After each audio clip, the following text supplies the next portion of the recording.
So Hailey Van Lith realistically had the perfect college season this year.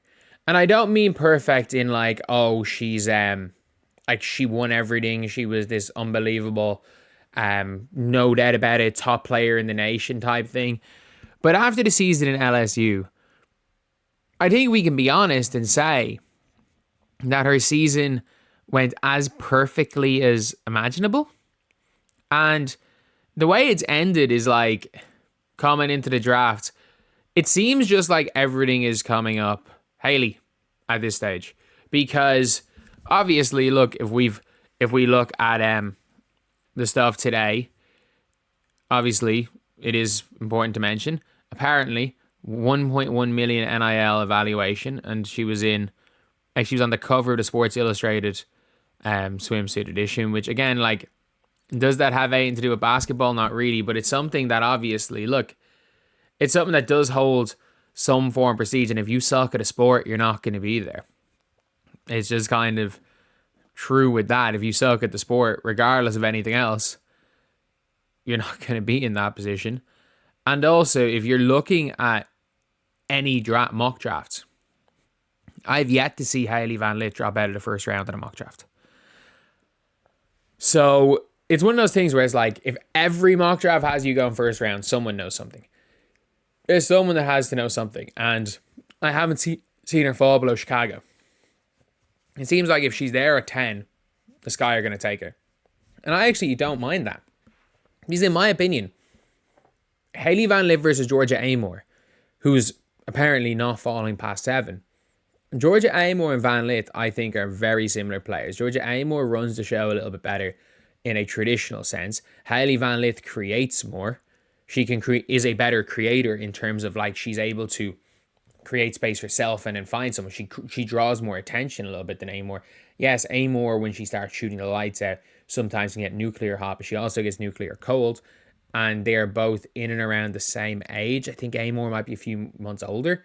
So, yeah, I understand all of that stuff. I understand that Hailey Van Lith's going to be 24 in her rookie year. But there's stuff you just can't teach with Van Lith. Like, she is an absolute hooper.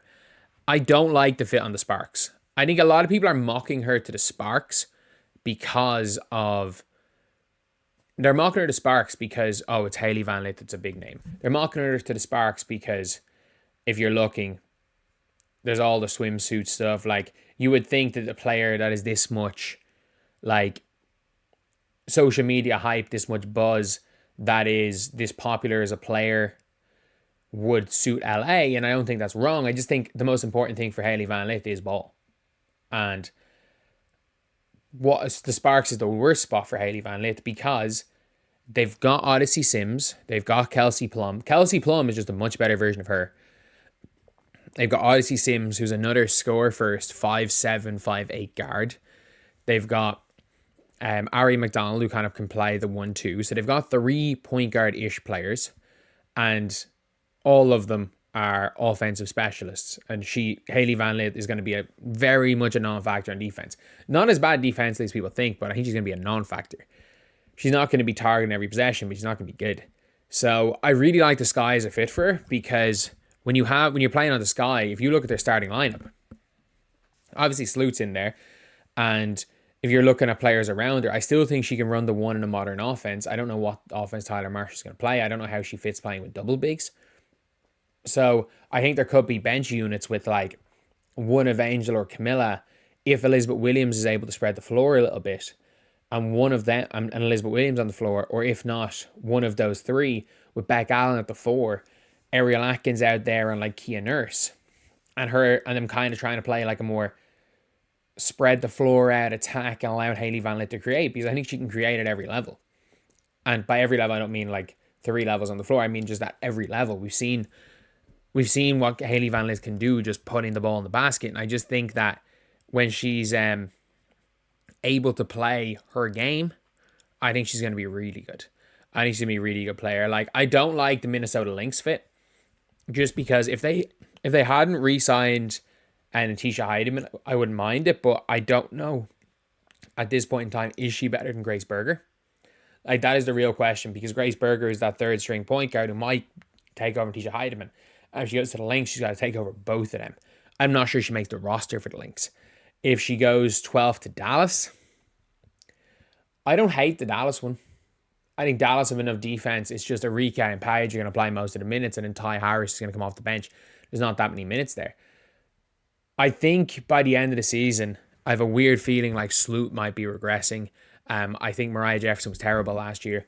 I would, like, if you're Hailey Van Lith, you are praying that one of two things happens.